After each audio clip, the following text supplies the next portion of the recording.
The number one thing that I always will tell people that are in similar situations to what I've encountered is take care of yourself. You've got to get yourself well, and you've got to be honest with yourself. I wasn't honest with myself for the 3 years when I was going through that addiction.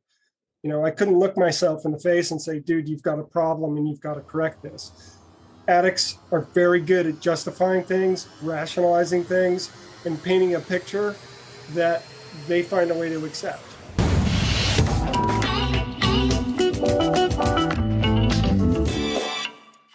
Hey everyone, and welcome to the Adapt You podcast. You listen to this podcast for one reason.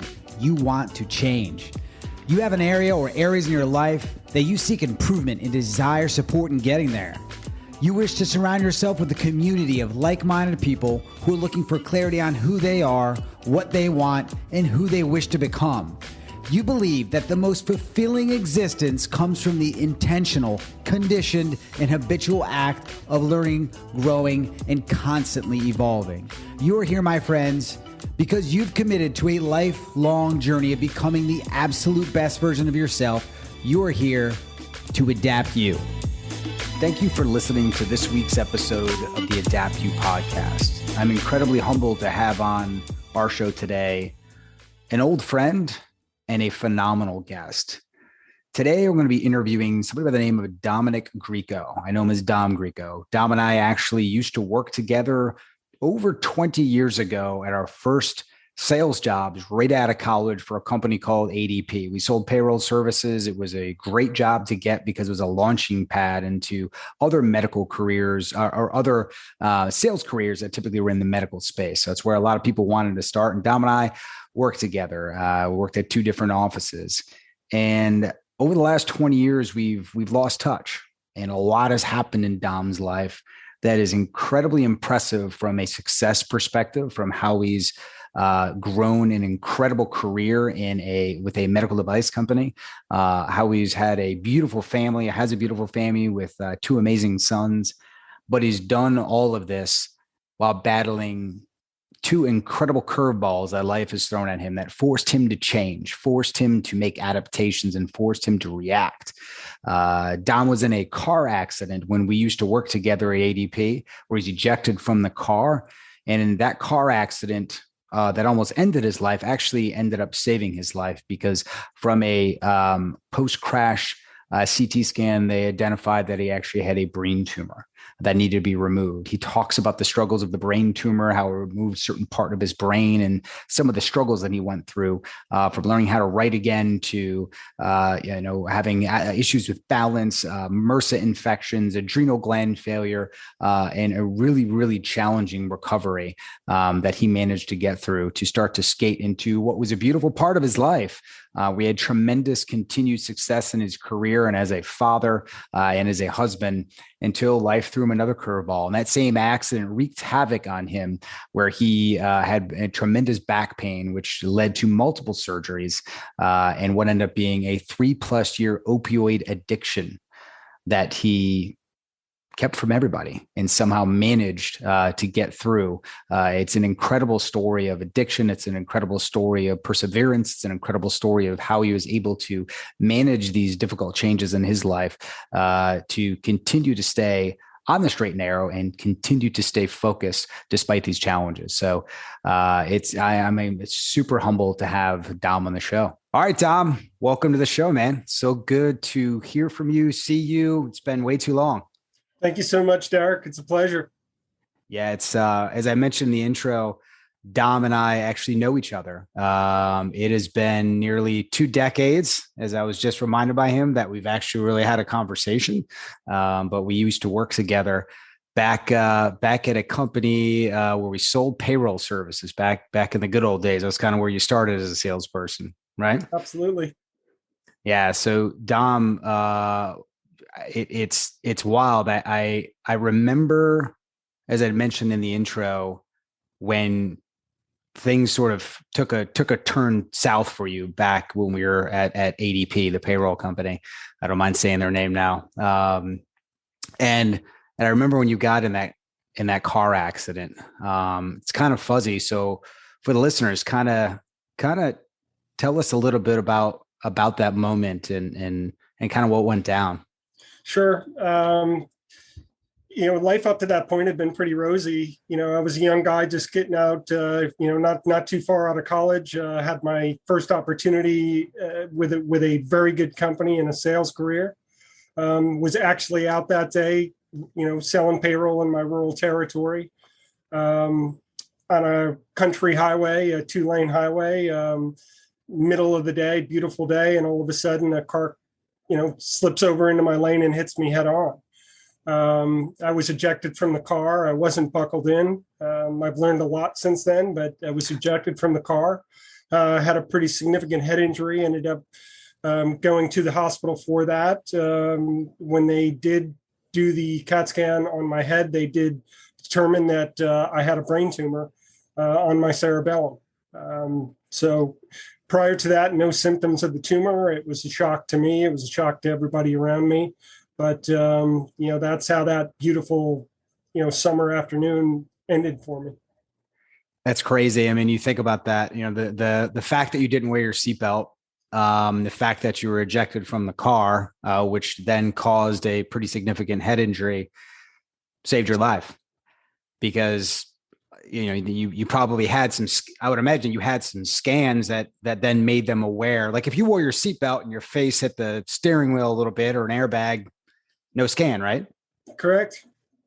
And, it was one of those situations. I remember I was kind of going to stop to get a bottle of water or something like that at a convenience store. I clicked off the seatbelt to reach in the back seat to grab my briefcase where my wallet was.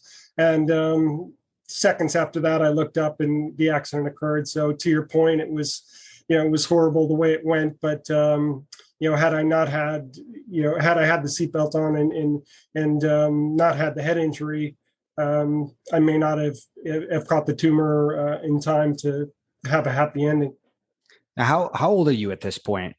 Be 50 in a few months. When the accident happened, my apologies. How old were you then? Late 20s.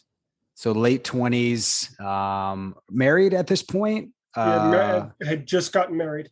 Literally just gotten married before that accident. Yeah. So you're newlywed. You got a pretty dope job, making some pretty good money, selling payroll services, and boom, go through. You got a head injury. Now, what was the extent of the head injury? Like, what actually were you dealing with that caused them to kind of go to a deeper level of scan? When I was ejected from the car, I had actually hit my head on the sunroof. Then I was thrown into the back seat and I hit my head again when I was thrown out of the car. So I definitely had a concussion, all signs and symptoms of the concussion. And that's what precipitated the CAT scan. Wow. So now you're any other injuries other than a concussion, any other broken bones or broken injuries? bones. Yeah. Just cuts and bruises. So now you find out that you have a brain tumor. And how far after the accident is this discovered? I mean, it's just a couple of days after? Literally hours. So you've just survived a pretty nasty accident. You're probably knocked unconscious. What kind of explain the scene in the hospital where they walk in and because the first time because we've had other people on the show, other guests on the show, and I asked them what the low point is. And they're like, when they tell you have cancer, like that moment where they come in and they say that, like, and I mean, was this like oh shit? Like, yeah, Derek, I don't remember all the details, but what I do remember is being notified of this and the doctor telling me what they found. Initially there's disbelief, but within seconds, I was nauseous to the point of, just wanting to curl up and get sick. And it really took hours of kind of being in that despair and feeling nauseous to kind of wrap my head around what was going on and to try to look forward and find some optimism. Everything happened so quickly. It was nauseating at the very least. So after the accident, you find out, and now you immediately have to go from what you thought was just going to be some post-concussion therapy into something that's a lot more involved in the treatment of a brain cancer, which I think a lot of people unfortunately automatically assume as a death sentence. What level of cancer, what severity were you dealing with? And then what were the options that were served up to you once you were diagnosed? I'm going to clarify it because it wasn't a cancer diagnosis, quote unquote. It was, okay, there's a tumor in your brain and we need to get it out of there to find out what it is. I had the surgery to remove the tumor about a week after the accident. At that point, it was determined that it was a low-grade astrocytoma. So it's more fell into the benign brain tumor category than the cancerous brain tumor category. What it could have become, nobody knows. But anyway, it was, approximately the size of a golf ball, and it had to come out of there. And where was it located? The tumor? At the base of my cerebellum. And unfortunately, it was a successful removal of the tumor, but I had some significant neurological issues as a result of that. The entire right side of my body was affected. To this day, my balance is still affected. Proprioception is affected. And a quick explanation of proprioception is just spatial awareness of my hands or my feet. And the further my hand gets away from my body, the less contact that it would have with my brain. That was very pronounced initially. That's gotten better over time, but it still persists. I lost total ability to write with my right hand. To this day, I'm more of a lefty than a righty because I learned to do so much with my left. So there was a lot involved in post-operatively with that surgery. I think I explained to you when we were discussing this early on that I was taken off these steroids too quickly that I was given post-operatively. That caused my adrenal glands to fail, which put me back in ICU with adrenal failure. It took several months for my adrenal glands to get back to function. The other result of being on those steroids is I went from about 165 pounds at the time of the accident to about 225 pounds, literally less than 2 months later. Wow. So it basically took all the lean muscle that I worked so hard to build and turned it into fat plus some. This almost sounds made up, but during all this, I was also diagnosed with MRSA. So I had a surgical staph infection as a result, which ended up putting me back in ICU, putting me back in the operating room for 2 more surgeries to drain it. So this whole surgical process was about 3 weeks in the hospital total. And, the recovery and the adrenal glands and everything else was another, several weeks and several months and even a couple of years before I could get my fitness level back. Okay. So you spent weeks in the hospital, you went through a MRSA infection, adrenal failure, you put on all this weight. And I mean, that's a complete reversal or 180 from where your life once was, right? To where, here you are in your late 20s, newlywed, got a killer job, and now you're dealing with spatial awareness. You're dealing with the inability to use the right side, or I should say a reduced ability with the right side of your body. You're a right-handed person, I would assume, up until this point. So now you're having to learn to use your left hand. All that change was just sort of thrown on your lap. You didn't choose this, right? This wasn't something that you wanted or desired. Like, what was that adjustment like? Is it just, did it bring you into a level of sadness, or did it upset you, or were you just reacting and just triaging at that point when everything was going on? Like, where's your headspace? Yeah. And when everything was going on, all I wanted was everything to be back to normal. I wanted to be healthy. I wanted to get back to living my life, get back to work. Nothing was more important to me than just getting back to some form of normal. And there was several setbacks along that way and through that process that made things very difficult. But the support system I had professionally, the folks at ADP that really didn't know me that well at that time were extremely supportive, you being one of those guys. And I had a tremendous family, and obviously my wife. It'd be remiss if I didn't mention her. The rock that she was through this whole process can't be understated. Yeah, and that's Now that entire process, from the time that you were in the accident to the time where you would say your adrenals returned to normal, you felt as close as you could to normal after the accident. Like how long of a time period was that you had to go through that struggle? A good 6 months plus. Yeah, I remember this, but it's funny. 6 months in my time frame, because our offices where we work together were kind of 3 hours apart from each other. It seemed like a much shorter time period. I remember you getting in the accident, and then I remember so many months later, we were in a golf tournament together, and I recall like it happened yesterday.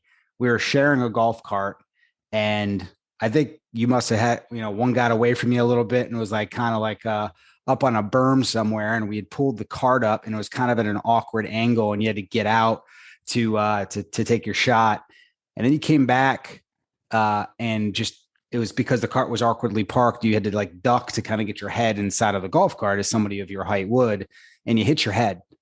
And at that point, I realized, because I wasn't that close to you, how serious that was for you, because you had been through so much. You'd been through the brain surgeries, you'd been through the infections. Like you were pissed. Like I remember you hitting the golf cart, being like, and cursing at it, just because you were so upset that you hit your head. And now it makes a lot more sense to me, because at first I was thought to myself like, wow, like why are you so pissed off? But now knowing what you went through, something as small as just knocking your head can, that effect that it could have had on you, given the fragile state that you were just recovering. And it now makes sense. So, and that could have very well been one of those things where, okay, under normal circumstances, I would have never hit my head, but because of the balance and because of the other issues, those things are happening. So extremely frustrating at the time. I was a young guy. I was always an athlete. The last thing I ever expected was to maybe have trouble, putting one foot in front of the other at times. It could have been a beer we were drinking on the golf cart too. I'm just saying, it might have been that. So, but what's amazing is that I remember you being a phenomenal golfer despite having gone through all of this. So like, as an athlete, I can attest to the fact that I didn't realize that you didn't have full functioning use of one side of your body, yet you're still out there crushing drives. So that's pretty impressive, having known that now. So I probably would have taken a little easier on you when we were out there. So now that you're 6 months out, and in your things are getting back to some normalcy for you, you're starting to get into that groove of life. Did you get back? I'm making an assumption here. Was there a period of time where you're really able to now focus on your career, focus on your marriage, and growing a family? Yeah, no, absolutely. And I would say surgery was 98. And then 2001, my oldest son was born, my first son, who's now, going on 21. My second son was born in 2003. So that 5-6 years after I got my feet back under me after the brain surgeries was very prosperous. I excelled in the job I had. I was able to secure a job in the medical device sector, which I still have today. I'm still with the same company 20 years later. I've had a very good career with them, but things were very good from, I would say 2000 through, later in the decade, maybe 2008 was when things really started to go south with some other issues I had physically. Yeah. So you tasted some of that success, and you're able to sort of to rebound tremendously. And I remember that. I remember seeing you be a complete and utter star at ADP. Obviously, so much so that you were recruited into the medical industry, like a lot of folks who start at that career follow that pathway. I did, and I remember when you moved on to that company. The fact that you're still there 20 years later, obviously, is a testament to your success, right? I mean, a company will not keep you, especially in a sales and sales management capacity, unless you're doing your job and hitting the number. So you are a proverbial dinosaur in that industry, because there's not many folks like you that are able to have that type of longevity. It's impressive. Thank you. So you talk about you hit your groove, things are going smooth. Kids are in the mix now. One thing I've known from you and having known you is that family is incredibly important to you, and being an active and engaged father is incredibly important to you. Can you talk about that for a minute? Yeah, no, absolutely. And, it's at this point when my boys are, grown men, essentially, 20, 21 and 18. I wish I can get back some of that time, but I do not regret any of it. I did my best to maintain basically a traveling salesman career. And, when you're young in it, you're going to do whatever you have to do to succeed, which takes you away from home quite a bit. But somehow, some way, I found a way to be present when I was at home. And, I have two very distinguished sons that I'm extremely proud of to show for it. So I wouldn't change much of that. We around that time, we're talking that period when they were in their young years, we did, move into a bigger house, take on more responsibility, which, gave me a little more fire to get out there and continue to excel in my career. It was a very busy, very prosperous time for us. So talk to me about 2000, I think you said it was 2007, where things sort of took a little bit of a negative turn. So after you've kind of hit your stride and you're crushing it, life throws you another curveball. Yeah, I started to have some back problems. And I think in large part, those back problems were the result of that car accident. I'd also had a lifetime of playing competitive sports. I was a hockey player most of my life right into college, a weightlifter at times, plus you throw that accident on top of it. I started to have some back problems around that 2006, 2007 timeframe. I remember one day I was at work getting ready to go into the operating room. I bent over to put a shoe cover on and my back went out. And anytime my back had bothered me in the past, within a couple of days or a week or so, you feel better and you get on moving. I never got better.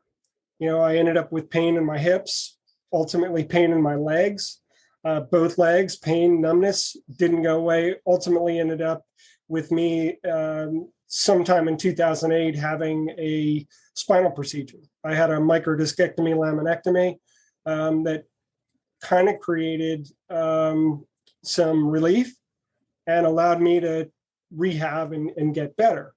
One thing I didn't mention is I started taking pain medications when the pain in my legs started back in 2007. And there started a very long journey of narcotic pain meds to kind of control things. So you had the back surgery, and prior to the back surgery, and afterwards, you had to start taking pain medications. And it sounds like you're taking a controlled substance, an opioid. Oh, yeah, and it started, and I'll talk details, and the Please. people who understand this will understand it. But I think I started with Tylenol, with codeine, progressed to hydrocodone, then oxycodone, and then was morphine. The pain was so bad at the beginning, I needed all that stuff. And then I had surgery and I was prescribed more of that. I had several doctors in my life that were enablers at the time. My primary care doctor always filled my prescriptions and my requests. When I would go see the neurosurgeon, I would con them into giving me a refill. I think things have changed a lot today, but back 10 plus years ago, there wasn't as much scrutiny over prescribing of opioids. So I was basically able to get all I wanted for as long as I wanted. So how long were you taking prescription pain medications for, and how bad did the addiction get for you? Were you taking them every day? Well, I'll just give you a little bit of this perspective. I had the surgery in 2008. I started taking them about 6 months prior to that surgery. I had a second round of back surgery in 2010. The first surgery I had in 2008, as hard as I tried to rehab, I just never got there. And ultimately, I started going backwards. I found a new surgeon. I had a very successful surgery in 2010. So we're talking a period of 2.5+ years where I was on some form of narcotic pain medication. And over that 2.5 years, it became, I'm not going to take this every day. I'm going to hoard this. And I'm going to take this as much as I need to take to avoid withdrawals, because it was withdrawals from the pain meds that I didn't want to deal with. They were very uncomfortable. You know, you've heard people tell stories about things crawling under your skin, the most uncomfortable you could ever be. That's what the withdrawals were like. You know, I couldn't be present. I couldn't be a husband. I couldn't be a father. I couldn't go to work if I was having withdrawals. So everything I was doing was designed to avoid withdrawals. But the problem came in when my tolerance got high. So there were days where I would go maybe 2 days without taking anything, and then take 2 days worth of medication in one day. Then that became 3 days, and I was taking 3 days of medication in one day. So I would go 2 days without. On that third day, I might take a handful, and ultimately 15 or even 20 pills of OxyContin or hydrocodone, depending on what I had and what the doses were. Wow. And I've never taken one of those pills before. I shouldn't. I took a Loratab once because a flag football injury, and then I felt like very strange, so I put them all down the toilet because they scared me. But when you hear a handful of pills like that, I would imagine. And I know your tolerance is built up, and and obviously you're an athlete, you've got a great metabolism. What does that do to you? Did that just stop you from having that kind of creepy crawly skin feeling, or did that just like floor you, where like you just felt nothing? Like, how do you go from taking nothing for days to taking a handful? Like, I have to imagine that's a pretty stiff effect on you all at once. And in answering that question, did the people around you, well, answer that question first, and let's talk about those who are you're surrounded by. Yeah, there's definitely a euphoria associated with taking the meds. And, you know, the first time, like you said, you take that one Loratab, there's a euphoric effect that you're going to feel with it. You're going to feel high in a lot of ways. For me, there was that euphoria, but the reason why I continued to take those meds is they would take the pain away. Once the pain was gone, it was back to, okay, there's euphoria associated with this, but if I don't take it, I'm going to get right back to having these withdrawals again. The impact of taking a handful of pills ultimately was no different than the impact of the first one I took when I was okay with just taking one. And you started to ask about the people around me. Nobody really knew, because when I was taking these things, I couldn't take them at work. I was working through this whole process when I wasn't recovering from surgery. I was in the operating room. I had to be present. I had to be able to think quick on my feet. When I'm taking these medications, I'm not going to be able to respond quickly and accurately and efficiently and safely. So I couldn't take them when I was working. So a lot of times when I was taking these meds, it was after work. It was, you know, at 5 o'clock, or even if I could hold on until closer to bedtime. Nobody really knew what I was going through.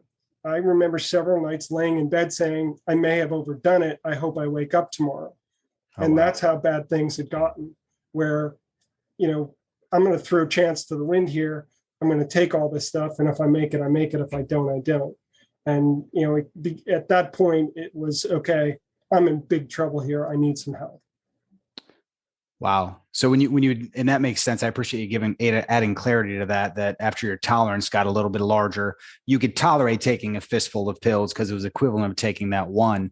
And it sounds like you said, you took them at night. And then during the day, as the pills would wear off, you were able to function, be quick on your feet, be able to function in the operating room, because in your 20-year career, you've excelled the entire time, year over year, President's Club winner, you know, somebody that continues to excel. So for these 3 some odd years, you didn't lose your job, right? No, quite the opposite, Derek. I mean, I had some of my better sales performance years during that time, because my focus was, okay, I'm a single income household. I've got to earn it, regardless of the circumstances. After family, number one priority is success at work, and at all costs. So if I had to suffer through the day in pain, or I had to suffer through the day feeling, oh no, when are the withdrawals going to start? so be it. I had a job to do. And from 7 a.m. to 5 p.m., that's the only focus I had. Is that part of the reason why you kind of kept it to yourself and kept it quiet? Is you didn't want people to know so that you could continue to provide, for fear of maybe that having to stop because of rehab or whatever other options, or like how did you, why did you keep it to yourself? I think a large part was I was ashamed at what I was doing. And I think a normal addict's behavior is to kind of be on the down low, quote unquote. I don't want anybody to know what I'm dealing with. That could jeopardize my ability to continue to secure these pills and maintain my addiction. It could potentially get me in trouble, with my employer. Taking pain medications pre-surgery and post-surgery to recover, nobody's going to have an argument with. But when you're 6 months down the road and physically I'm doing much better and everybody could see me and see the level of fitness I have, how do I explain my dependence on pain medication? I was ashamed of it. That makes total sense. I commend you for sharing that, because I think a lot of people, they wouldn't, the fact that I think a lot of addicts, you're right, they want to do what they can to maintain that status quo, for fear of, like, I think as you'd reference, you didn't want to stop because you knew what would come from it, I would imagine, in that withdrawal process. And it sounds like that was your motivation, at least as you described it before, for continuing to do it. You just take just enough for you to stop you from going through that process, because and could you feel that process coming on? Could you tell, like, okay, it's time for more pills, or like, how did you know, like, it was time to swallow more? Yeah, I could, it's almost a sixth sense in an addict's mind where, it's time. It's an hour from now is not going to be pretty if I don't, take care of this. And when it came to the point where, okay, I'm healed up, and one thing I do very well is rehabilitate myself. Whether it was after the brain surgery where I forced myself to learn how to write again, or after the back surgeries where there was 100% commitment to physical recovery, regardless of how uncomfortable that got. Once all that stuff was behind me and my tolerance was as high as it was with the narcotics, I had basically a opportunity. I don't know if it was an epiphany, I don't know what it was, but it was simply, if I don't change this right now, it's not going to end well. One of these mornings, I'm not going to be waking up, that it's not going to pass like it always has. Or worse, I'm going to have to go onto the black market to continue to supply my habit. So once I got to that point, I had a discussion with my primary care doctor to say, listen, I'm at your mercy. I'm addicted. I need help. Fortunately, my doctor felt some responsibility for the situation I was in. Mm-hmm. He referred me to another doctor locally that prescribes a drug called Suboxone, which is very similar to methadone replacement. It basically provides all the benefits that the opiates were without the euphoria. And it provided me with a very, very strict protocol to wean myself off them. That process took about 5 months. But I ultimately did it. And here we are 11 years later, and there has not been a problem since. Wow. So the Suboxone is, for those who don't understand it, and for those who are listening that could benefit from such a treatment, we'll put some information in the show notes, because the Suboxone and the Suboxone clinics are something that help a lot of people come off prescription opioid addictions. Spent a great number of years in my career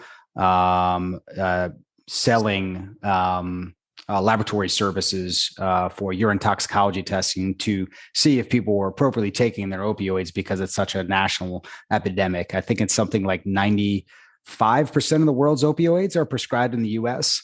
Most countries, you can't get these drugs as readily available as you can get them here in the US. So, there are many professionals that have fallen in similar situations that you have, that unfortunately their story didn't end as well. So take me back for a minute to that moment where you sort of had that, okay, I got to stop moment. Was it a just enough was enough? You had a moment in the mirror with yourself. Was it a situation where supply was running out and you're like, all right, I got to take a different direction here? Like, I'm always interested to know at what point somebody makes a decision, a conscious decision to change, right? Again, you were thrown some shit, right? You were thrown this back pain, another result of the car accident.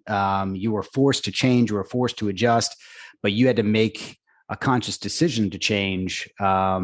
Like, tell me about that moment. Let's dive a little deeper into that for a minute, if you could. Yeah, and ultimately it came down to, I have to do something different. I'm tired of lying to people. I'm tired of going to 3 different doctors to try to get these filled. I'm tired of the uncomfortable denial at the pharmacy because I was too soon to get something filled. I was tired of laying in bed at night thinking, oh no, I may not wake up tomorrow. I was tired of fearing withdrawals. I was tired of, searching under the bed for a pill I might have dropped. There was just no end to the, just the oppressive nature of the addiction of, okay, I've got 100 pills. I've got 30 days till I can refill this. How am I going to make these pills last? I was doing Excel spreadsheets, Derek, to basically point out or map out how I was going to get through the month with the supply I had. And that included basically a diary with how long I could go without having withdrawals, to knowing exactly how long it was going to be before I can get that refilled. It was too much. Either I'm going to end up dead or I'm going to end up in jail. There's no other way this is going to go. That's when I had to have that discussion. And I probably knew that for several months before I came clean on it.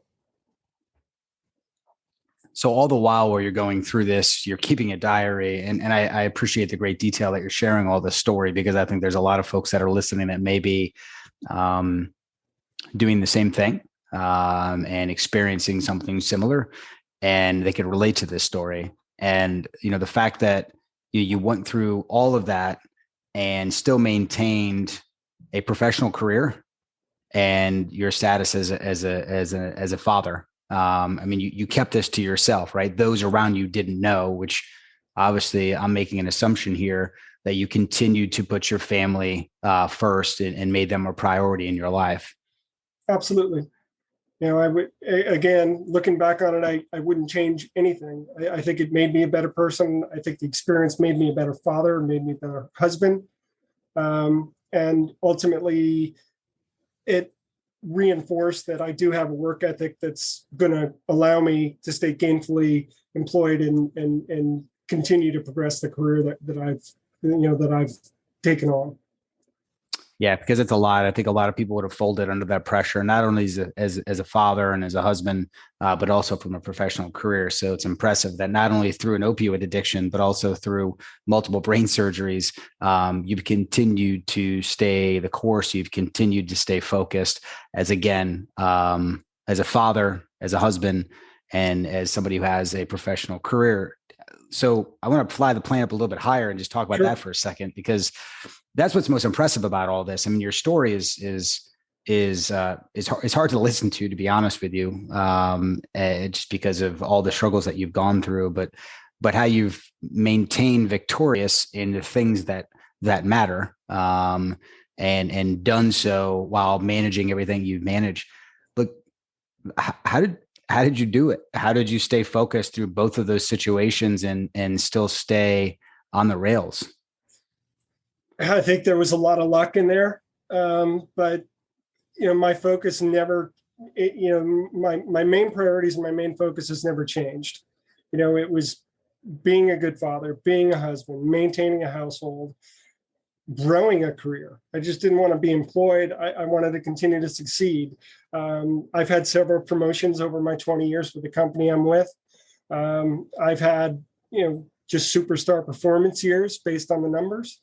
But the most important things for me were just to continue to thrive, continue to progress, continue to be well. You know, when you go through things that I went through with the brain and then with the spine, and always being an athlete and an active person, the hardest part about all of that was not being able to do. And I didn't, you know, I never lost sight of, okay, I'm going to rehab from this. I'm laying in my hospital bed. I'm going to rehab from this in 6 months. I'm going to be out west. I'm going to be climbing a mountain. I'm going to be doing something that I've always enjoyed doing. I never want to get to the point where I can't. And when you're down, when I was down with the back, whether it was down recovering from back surgery, down, with pain and addiction, the one thing that drove me most after my family and everything at home was just being able to get out there and do, and being physically capable of doing. And to take it a step further, with our jobs, or with you've been in this field before, but in these sales jobs where you're traveling a lot and you're up in the OR early, you're working late, you're in 3 different hotels during the week, you're on 3 different plane flights. It takes a significant amount of physical energy to do that. I not only wanted to have the energy to do it, I wanted to have more energy than anybody else doing it.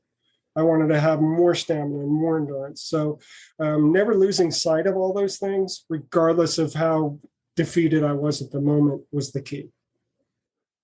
So that drive that you have, and thanks for sharing that, the drive that you have, it sounds like it was heavily rooted in obviously family and career, but a big part of that was your ability to stay active, to do, right? You're a physical person, you're an athlete, you're somebody that enjoys being out there and using their body, and you were sidelined twice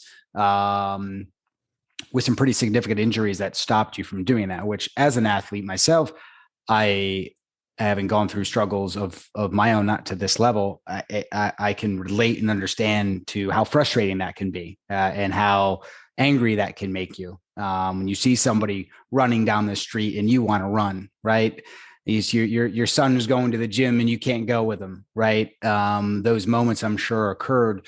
So what were the daily activities that you did, and I would imagine continue to do today, that you stuck with, that got you back to normalcy? Obviously, you rehabbed in these situations. Like, what's your mental mindset, whether it be through the addiction or the physical rehabilitation that kept you on track and got you back on track? Like what was your recipe? Because you use it now a couple of times. Yeah, I've been a cyclist since I was a kid. I mean, I raced BMX bikes when I was a kid. I got into road cycling after I put on all that weight after the complications from the brain surgery. To this day, road cycling is still my primary fitness activity. It's my primary outlet. I try to ride more miles each year than I did the previous year. Obviously, with the years where I was down with the back problems and back surgery, one thing that kept me focused was I need to get back on that bike. I'm thinking of routes. I'm thinking of certain hills that I climbed. All I want to do is get back on that hill or get back on that descent. So I still do a considerable amount of riding. Very simply, the other thing, and I feel, and for anybody going through rehab from back surgery or rehab from back problems, it's amazing how much physical benefit you can get from walking, just simply walking. And I remember specifically both surgeries, taking my first walk after those surgeries in the hospital. And even though it was only maybe 15 feet out and 15 feet back or even less, that was the start of it.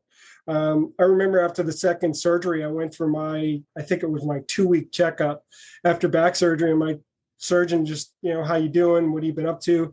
I'm like, great, I've been walking a ton. He goes, how much you walking? I said, well, I'm up to 5 miles a day. He said, 5 miles a day? You just had surgery 2 weeks ago. But I'm walking. I don't care if it takes me 2 hours to walk 5 miles. I'm going to walk it.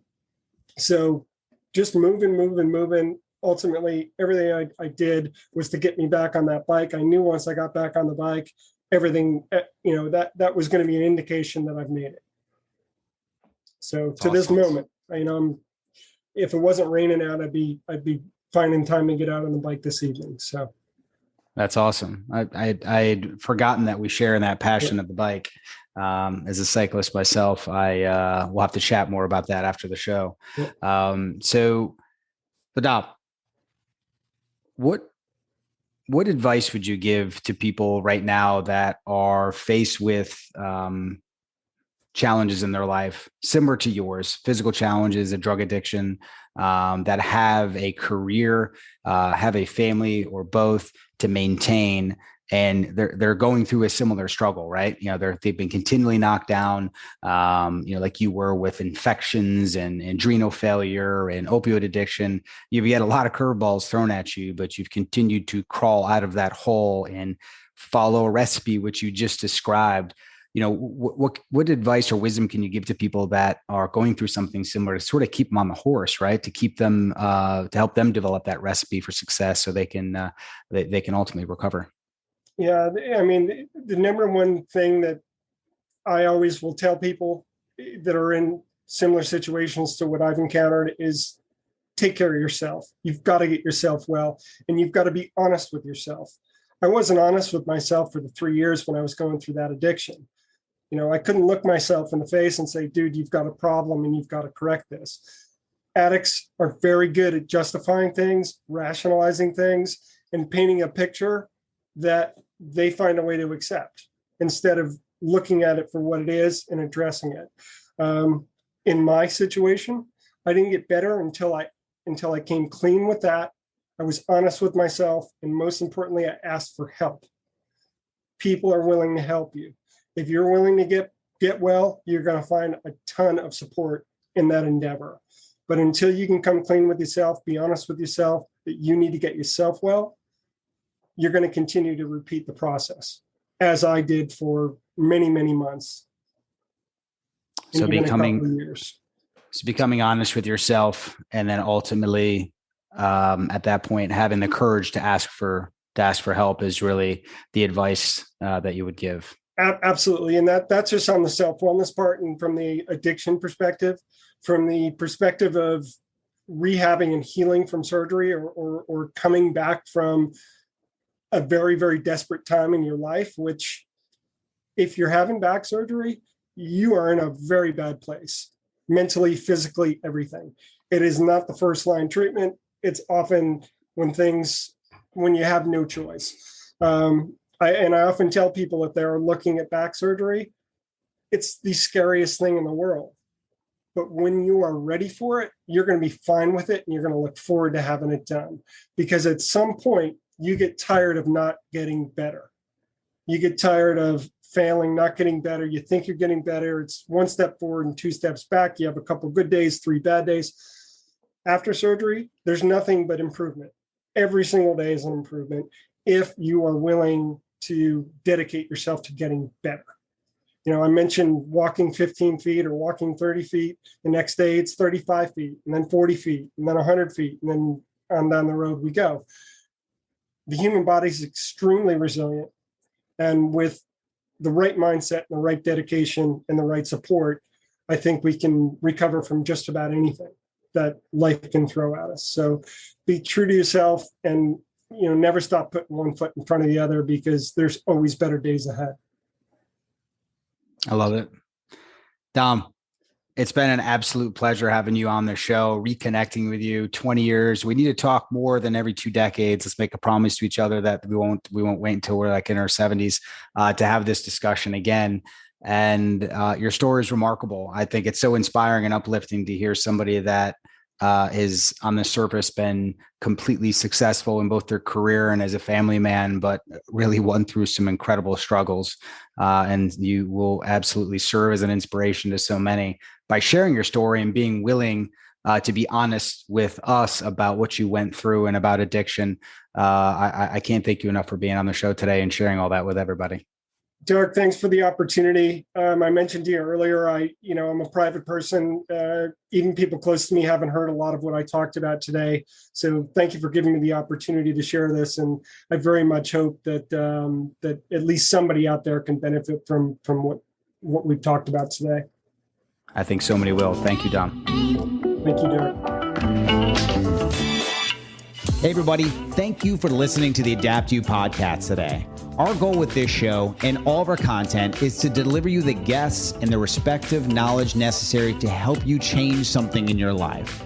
Everyone who listens to this show has something they want to affect and something they want to change. And our goal is to help give you the knowledge necessary to take you down that path on becoming the absolute best version of yourself. If you like what you heard today, please tune in to all of our shows and also check us out in social media. You can find us on Instagram, on Facebook, and check out our website and have some great content on there as well. So thanks again for listening, and we'll see you on the next show.